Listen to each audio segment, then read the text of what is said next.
In higher ed, we're all looking for big wins, but reducing a 75% application abandonment rate and achieving a 90% conversion rate, that's next level transformation. Michael Bettersworth, CMO at Texas State Technical College, shares how they achieved this by streamlining the application process with Element 451. Our Element journey began out of a necessity. We were switching to a new SIS, and the application process was going to pose some real usability issues for us. We felt that application was going to hamper our enrollment. So we began quickly to evaluate different CRMs, different applications. So for context on that, our conversion rate with the prior application had about 75% abandonment of people clicking apply to submit. And the first weeks after going live with Element, we saw an 80% conversion, and that's now up to 90. So improving the usability of that application on the front end process has had a significant advance in our intake. When technology works for students, it works for you. Visit element451.com to see how simplifying the application process with artificial intelligence will lead to significant results for your institution.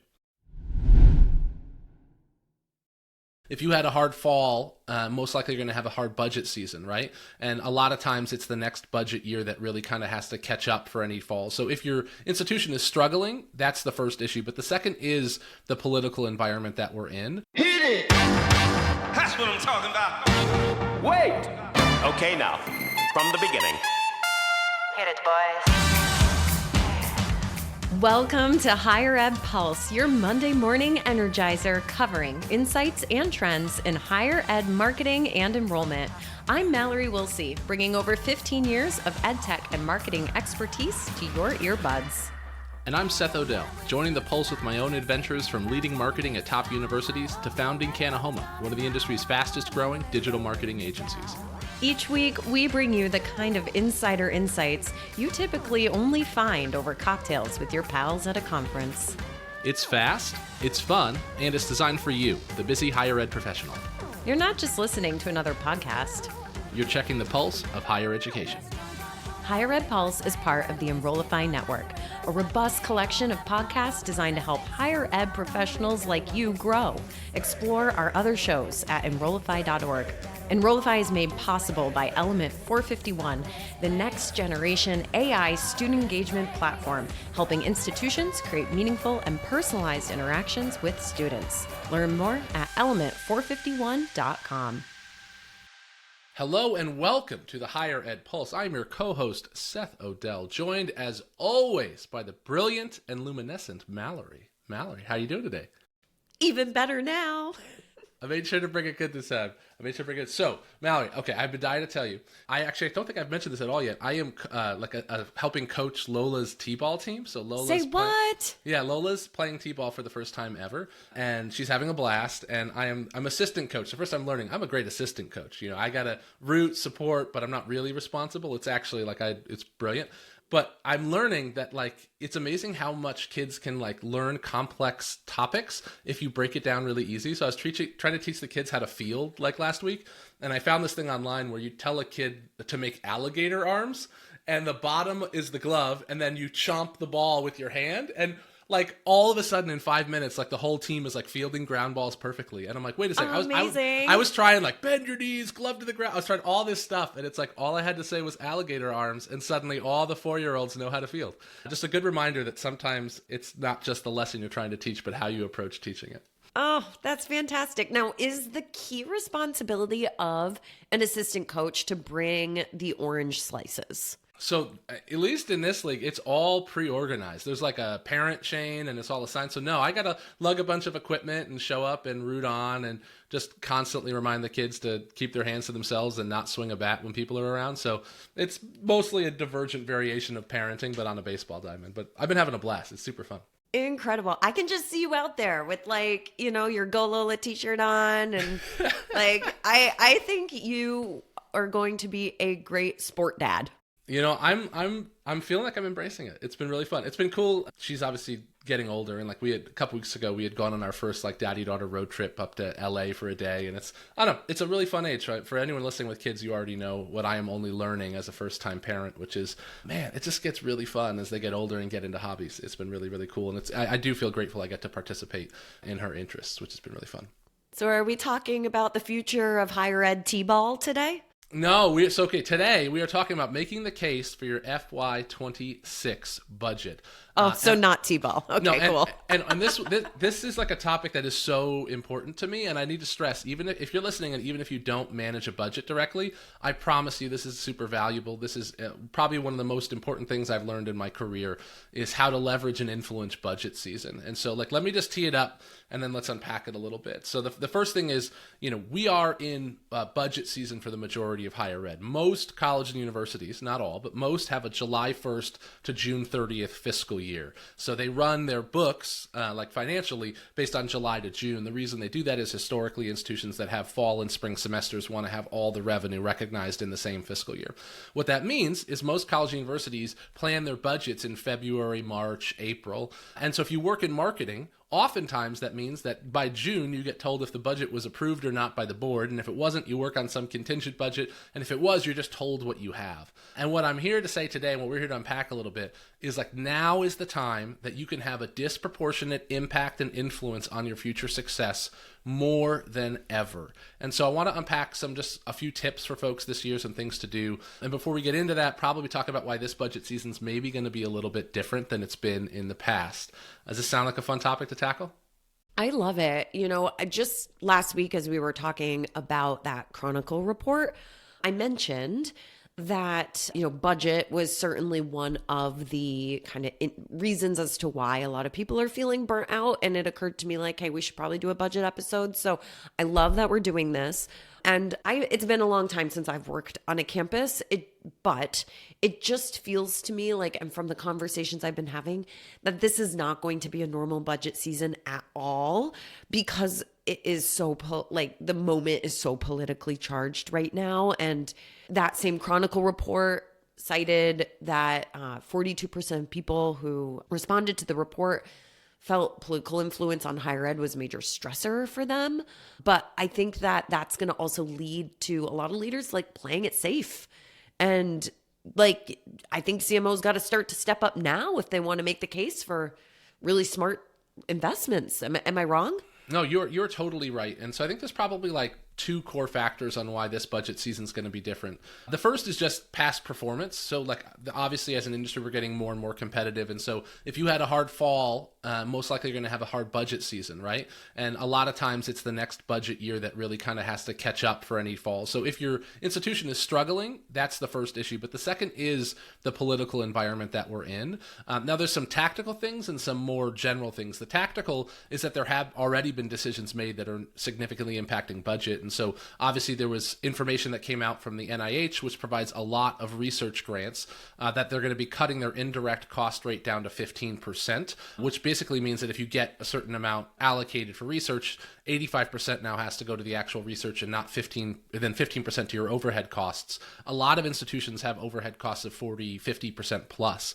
And so we're going to have to see some real right sizing, in particular R1 research institutions. So that's an example of okay, if you're at an R1, it's going to be a very different budget cycle for you because of the NIH indirect cost rate change. That's very big. But more broadly, just the political environment we're in, I think, is going to make everyone feel very cautious and concerned. Robert Kelchin had a great blog post called Budget Freezes Are Coming. We'll make sure to put it in the show notes. And he was talking about that more broadly, that this environment is going to cause many people to be conservative and cautious. And it's going to cause people to be well, we don't know what's coming or what might happen. And so we should really rein things in and be as conservative as possible. At the same time, I think there's going to be a handful of folks in our industry that do the opposite, that they're going to see if everybody else is pulling back, is now a window open for people that want to drive growth. And so it's going to come down to your institution and where you're at. But in all cases, really, I think it's a different budget cycle and it's a little bit different, which is all the more reason why you need to participate in it and not be on the sidelines for it. We've talked before about how in times when others may be cutting, you should be investing. Yes. And that in challenging times, while it's maybe not the common decision, the right one is to actually funnel more dollars into marketing.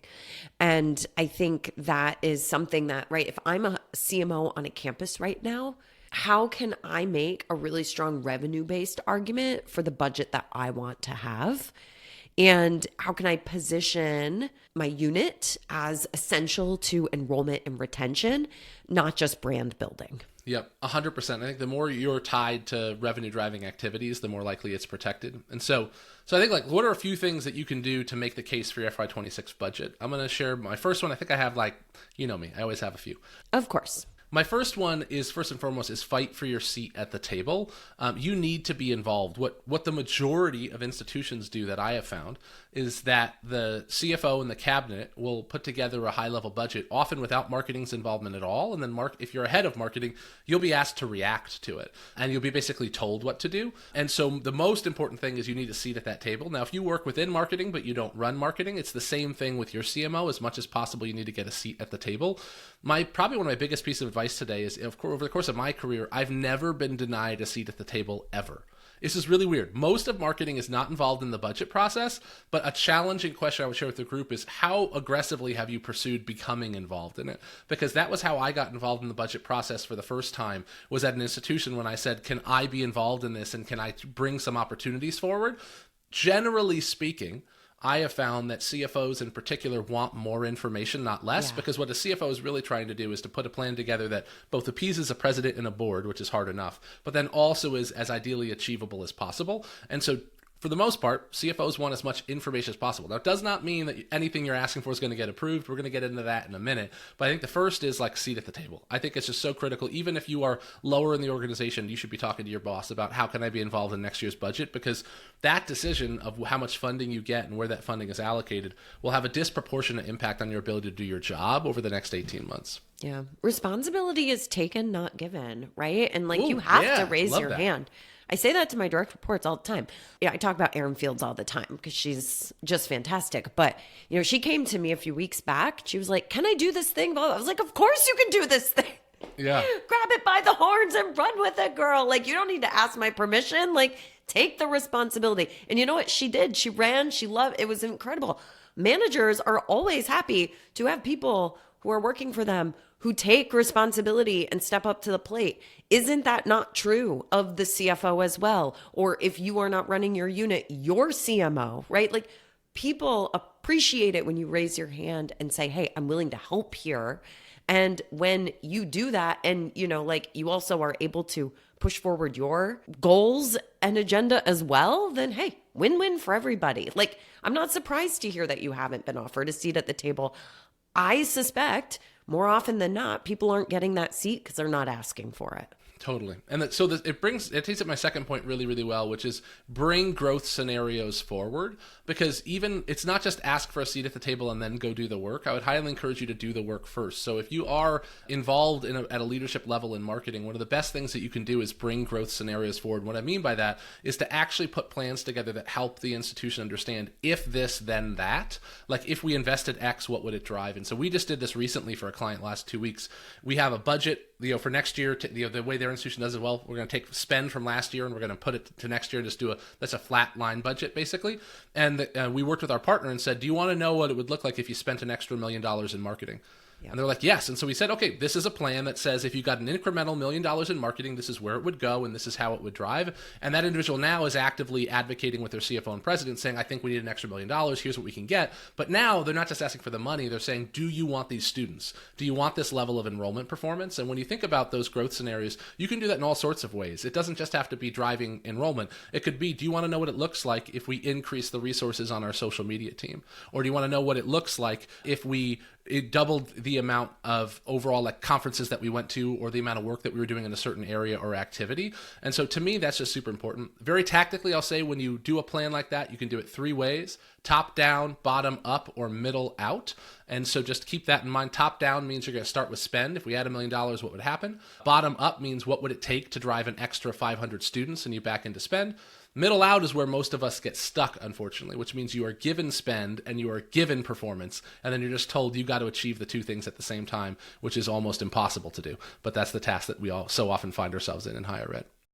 Seth, I love everything you just said, and I'm going to yes and it, because I think a lot of institutions are probably coming up against budget freezes, or, you know, indication that budgets are going to shrink, not increase.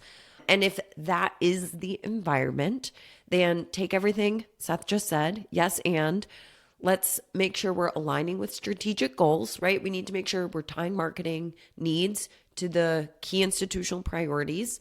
Maybe it's enrollment growth, retention, alumni engagement, fundraising. Maybe it's all those things. We have to be more than brand builders. Quantify the value. That's 2, right? So do you have historical ROI or pilot project success that can help you make that stronger case for funding? And then make sure you're continuing to position marketing as an investment and not a cost center. So if budgets are being cut, right, demonstrate how a lack of that investment is actually going to hurt those institutional strategic priorities. Yeah. And I would say too, for folks that are in a budget-free situation, one of the most important questions that you can ask is how much influence do you have on the all-in budget versus a line item budget? Meaning, so let's say your budget was $500,000 to run a department last year, and they said, we're going to have a budget freeze. You go, that's fine. Can I move within my budget lines whatever I need to drive performance?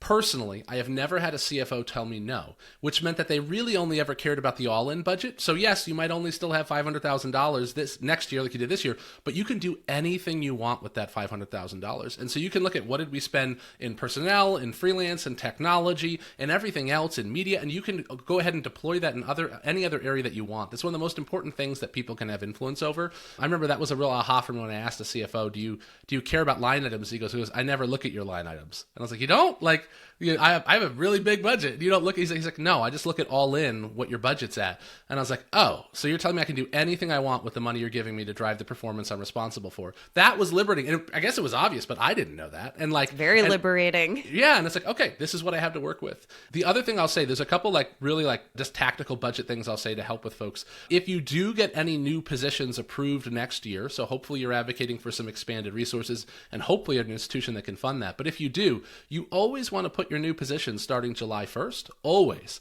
And then what you want to do is actually staff it whenever you want within the year. So oftentimes I would have a plan for growth for the team and I'd say, well, I'm going to need this role in September and this role in December. Probably by next year, midway, I'm going to have to expand the SEO team. But I would always front load all of my positions in July. And then what I would have is I'd be coming in under budget on personnel and I would be able to go and say, hey, it looks like I'm coming in under budget personnel. Do you care if I redeploy that somewhere else? And again, they always said, that's fine as long as you're under your overall budget. And so pull forward all your new positions, and then even if you don't hire right away, you can leverage that money every month as basically unallocated budget that you can put against anything that you want to drive kind of the more core initiatives that you're focused on. So one more, Mallory, if you let me get it in, is if you run a budget, you should ask about churn. So personnel is almost always the largest budget line for anybody in higher ed. And so churn is basically your unallocated personnel budget on a monthly basis. Most of us, if you have a large enough team, there's always somebody out, right? So somebody may be out on like a maternity or a paternity leave, or someone may leave and you may be backfilling a role. And so someone leaves and you're backfilling a role, maybe you have 2 or 3 months of unallocated salary there as well. Churn is basically what percentage of your overall personnel budget is actually spent every month. I found out at one of my previous jobs that I had a personnel budget, but I actually only ever spent about 93 to 94% of it because I had a 5 to 6% per month personnel churn, which was unallocated. I just took all that money and spent it somewhere else. And it was amazing. I had no idea. I was like, wait, I can just reuse my churn. And so there's just, even within a budget freeze, there's so much you can do to get creative. And so, to me, that kind of conversation is what you want to worry about once the budget is set. But the reason I wanted to talk about this today for folks is, for most of you, if you have a July 1st fiscal year, your budget is not set yet, right? It has to go before a board, typically sometimes around end of April or early June. And until it gets there, you have a chance to spark conversations internally. What would it look like if we doubled our investment in this area? What would it look like if we expanded this team? Don't just ask for the seat at the table. Put the plans together. Give people something to say no to, and give them a narrative that they can bring forward. I have had presidents and chancellors who have really embraced saying, okay, I'm going to go ask for 10% increase in marketing spend because you've shown me what it'll get me. Because back to your point, you're not just asking for the expense anymore. You're showing me the revenue that it's going to drive. And so I just feel like budget season for higher ed so often is either you're uninvolved or you're just waiting for that email from the CFO to review something really quickly and get them feedback in 24 hours. And it has the potential to be so much more. And I just would love to see folks advocate and get involved as much as they possibly can, because the work you do now will have a disproportionate impact on your ability to do the real hard work next year. And if you don't, you're basically going into the year with people telling you how much you have to spend and how it has to perform, and then you have to figure out with those two things how to make it happen, and that's extremely stressful and difficult. So you have a chance right now to change the rules of the game if you advocate as much as possible to be as involved as you possibly can in the FY26 budget process. Man, that's a mic drop. I feel like I just got to come on this journey live with you for the last That's a topic I'm passionate minutes. about, even as a marketer. Clearly, not just passionate, but super knowledgeable. I learned so much from you in these last 15 minutes, Seth. I feel like really like you could have done this one solo, honestly. You did not need me here for this. I would never, Mallory. No way. This is a team event. I love seeing you every week. I appreciate you entertaining me. Let me take the lead on this one. This was excellent. And folks, I mean, don't reach out to me, reach out to Seth. If you've got questions about this budget stuff, like he's the man for you. No, this was excellent. And friends, we have so much exciting stuff happening at Enrollify right now to help you continue your professional development journey, because we know part of the challenging thing about higher ed budgets is pro dev is often one of the first things that gets cut. So it is our mission to help fill some of those gaps with the great content we are creating on our podcasts, our guides, our webinars, etc. If you haven't been to enrollify.org lately, head over, check it all out. We've got a plethora of stuff for you and your colleagues. Well, friends, it always goes by too quickly. Seth, thank you for lending all of your expertise to this episode around fiscal year budgets. I hope that some of this advice makes its way into the campuses and has a real impact for folks. If it does, friends, we want to hear about it. Let us know. All right, let's close this one out. Seth, I'll see you next week. See you next week. Bye.